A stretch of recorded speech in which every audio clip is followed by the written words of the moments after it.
Bonjour à tous, aujourd'hui voudrais vous parler de l'impact sur l'environnement sur la vente. Est-ce que déjà vous avez cette référence par rapport à votre environnement de travail ou de collègues ou de fournisseurs? C'est un sujet qu'on parle rarement, on parle souvent de technique, de négoce, de prospection et aussi de closing, mais pas forcément de l'environnement où on travaille. Et c'est souvent, on parle très peu de ce facteur, pourtant vraiment déterminant, notamment dans la vente, parce que l'environnement du travail va avoir bien sûr un lien par rapport à l'endroit où on travaille et par rapport à notre clientèle. Cette qualité par rapport à la vente, elle ne dépend pas uniquement de nos compétences, elle va dépendre aussi de l'environnement dans lequel on va évoluer, dans lequel on se sent bien ou pas. Et ça va avoir une grande influence par rapport à notre être et nos compétences et nos ambitions. Et souvent, on va estimer ou sous-estimer plutôt complètement son influence par rapport à notre comportement. Donc, je vais vous poser une question. Préparez-vous, le tambour.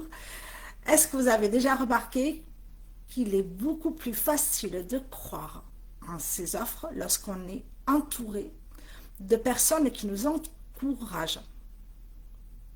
Et à l'inverse,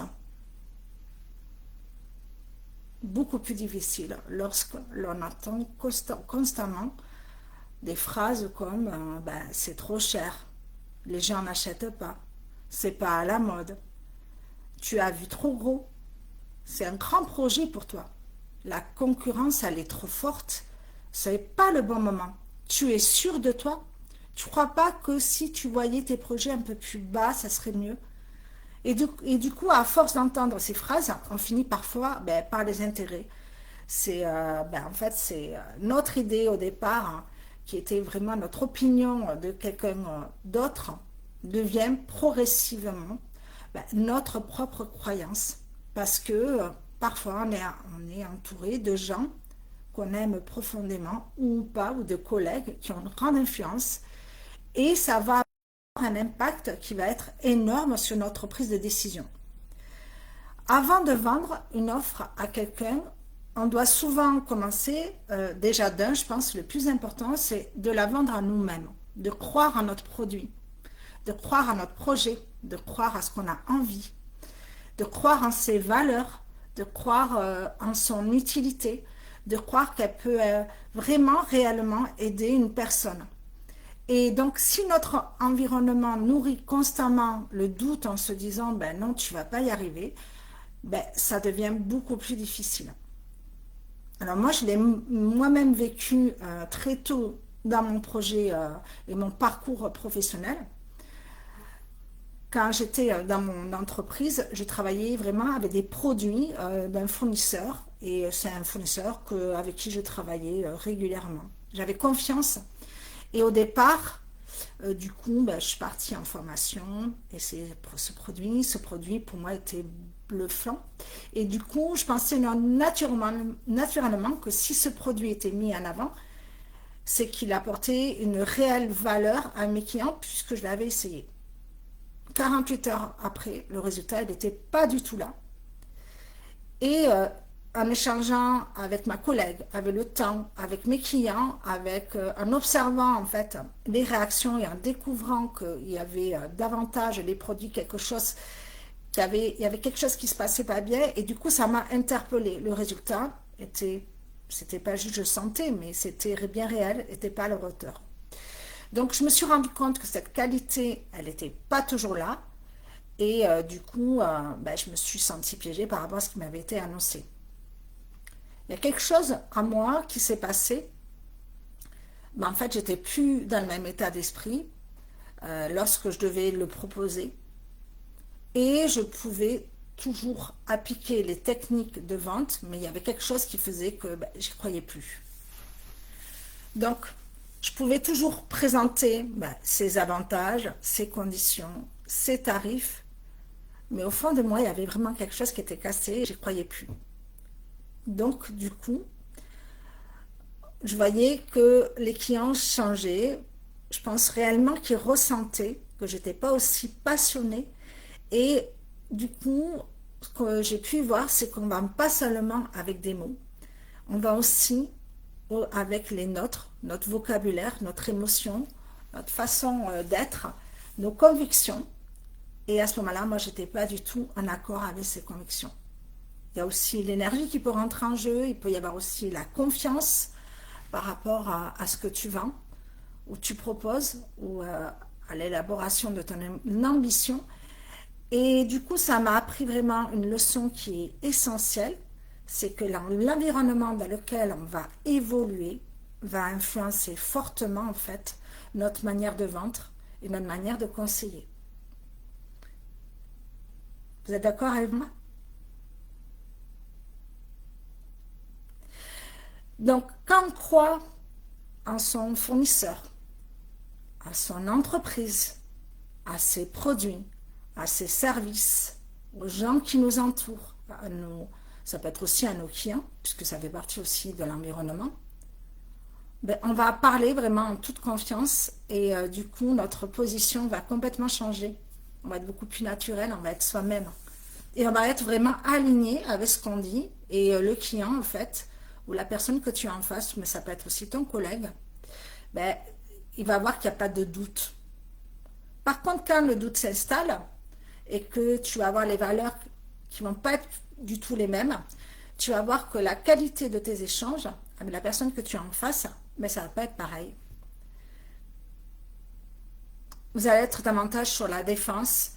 Il va y avoir quelque chose dans son émotion qui va se casser et des fois, on peut croire que le problème réel vient de la vente du produit que tu vends ou de ce que tu fais que tu vends. Alors qu'en réalité, on va avoir un problème parce qu'on n'est pas aligné avec notre environnement.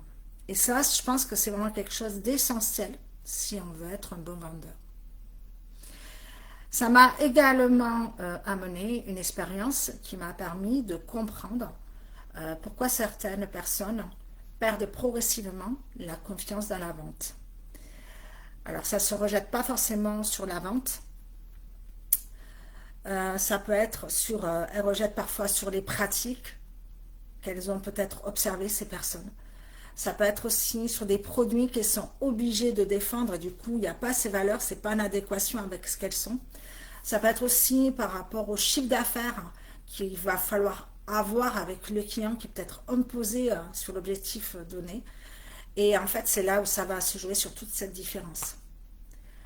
Donc, il est beaucoup plus facile d'avoir vraiment de l'énergie, de l'ambition, vraiment des objectifs quand on est fier de ce qu'on représente, de ce qu'on vend, de ce qu'on conseille, de ce qu'on accompagne. Et du coup, quand on sait que c'est vraiment clair et que ça peut réellement aider la personne, on est vraiment en accord avec les valeurs de son environnement. Et je pense que c'est essentiel aujourd'hui. On passe au minimum 35 heures dans nos entreprises. Faut-il être en adéquation? En tout cas, c'est mon avis. Je me souviens d'ailleurs que j'ai eu une période où je pensais parfois que j'avais perdu mon talent commercial, mais je me demandais en fait ce qui n'allait pas en moi et j'arrivais pas à trouver. Et en fait, j'avais plus la même aisance relationnelle avec les gens, j'avais plus la même aisance avec les collègues, avec mon responsable, et du coup, j'avais pas la même énergie.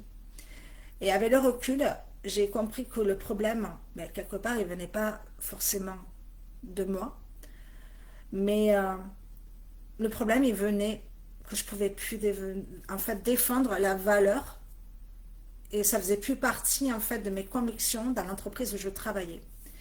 Et c'était quelque chose que je croyais plus. Et d'ailleurs, j'ai mis fin au contrat très rapidement parce que ça faisait plus partie de mes convictions.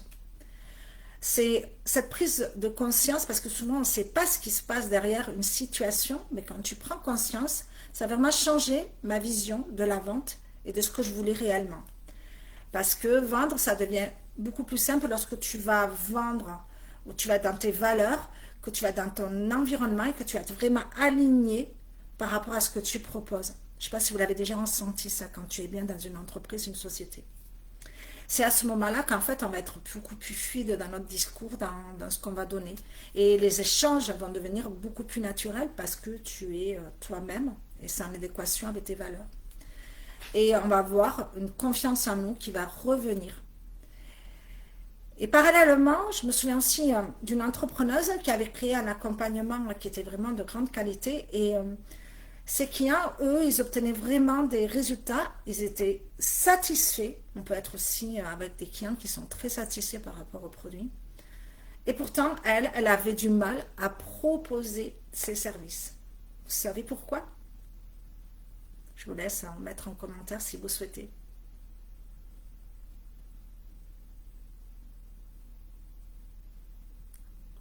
Tic-tac, tic-tac. Parce qu'autour d'elle, elle entendait régulièrement des phrases, des dialogues, du style « avec la crise, les gens, ils n'ont plus d'argent. Personne ne va payer ce prix.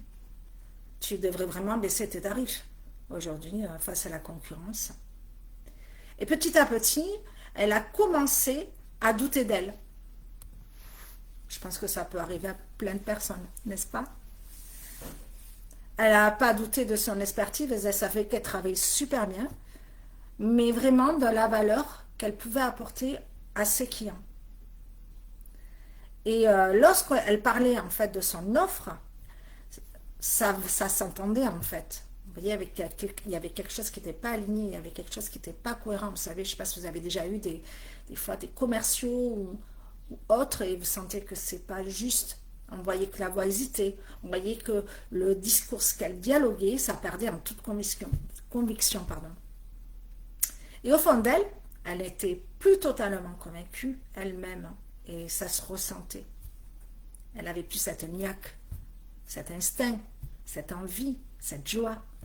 Et puis elle a commencé à fréquenter vraiment d'autres entreprises et il y avait des personnes qui investissaient et qui développaient leur activité, qui parlaient vraiment d'opportunités plutôt que de problèmes, de projets, de envies, de nouveaux horizons. Et il y a quelque chose en fait qui a changé en fréquentant ces autres personnes. Alors bien sûr, elle a continué avec son offre parce que son offre, ça cartonnait. Elle n'a pas changé ses compétences parce que, pareil, ça marchait.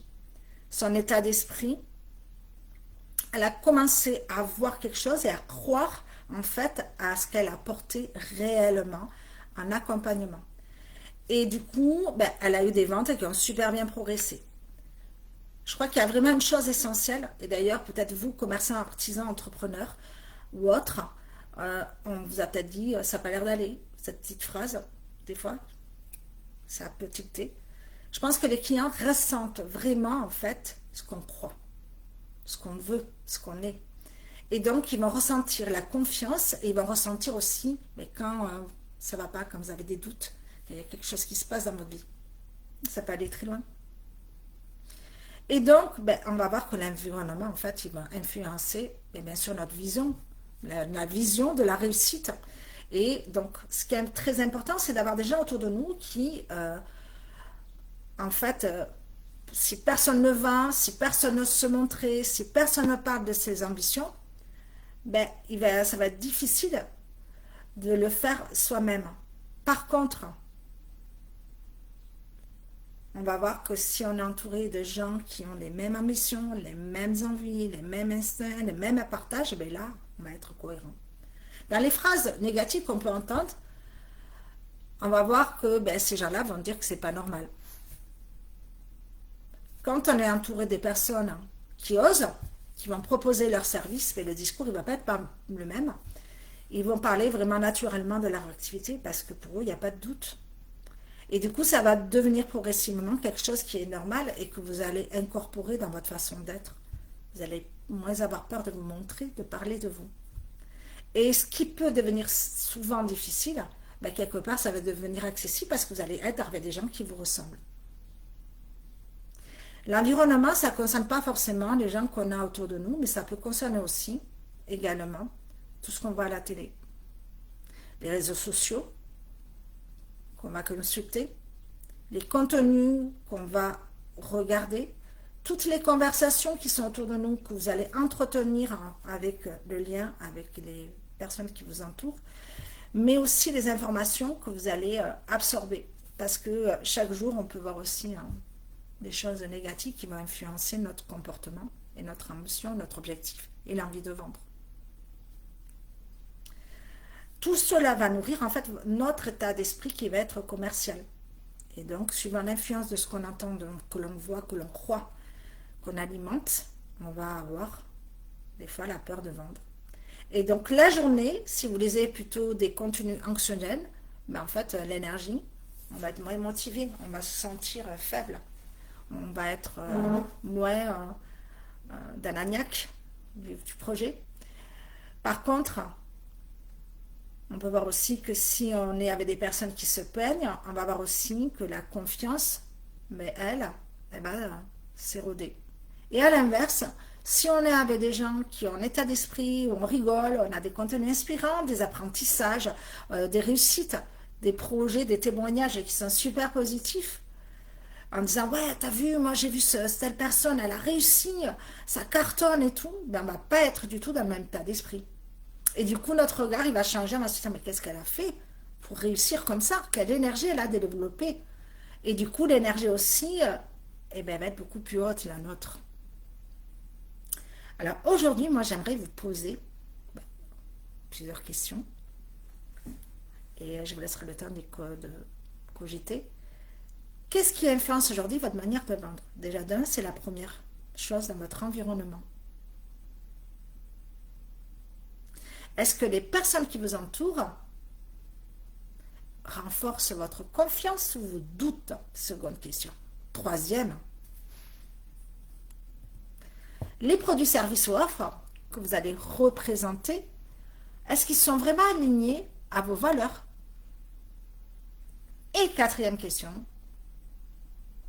les conversations que vous entretenez, est-ce qu'elles nourrissent vos ambitions ou vos peurs? Je ne sais pas si vous êtes posé toutes ces questions. Bien souvent, on ne se les pose pas. Ou si on se les pose, c'est peut-être un peu trop tard. On pense souvent que nous avons un problème de vente, alors que parfois, on a simplement, je dirais, un problème d'environnement. Ce qu'on peut remarquer aussi, c'est que quand l'environnement change, ben souvent on a la confiance qui change. On peut avoir aussi les actions qui changent aussi. Être quelqu'un d'autre. Je ne sais pas si ça vous est arrivé. Depuis que j'ai rencontré cette personne, depuis que tu as rencontré cette personne, tu as complètement changé. Ça vous dit rien ça? On va avoir les actions qui changent, mais on va avoir aussi les résultats qui suivent. Merci beaucoup pour votre écoute. N'hésitez pas à me mettre des commentaires et de partager votre environnement. Je suis très curieuse en tout cas de vous connaître davantage. Merci à tous.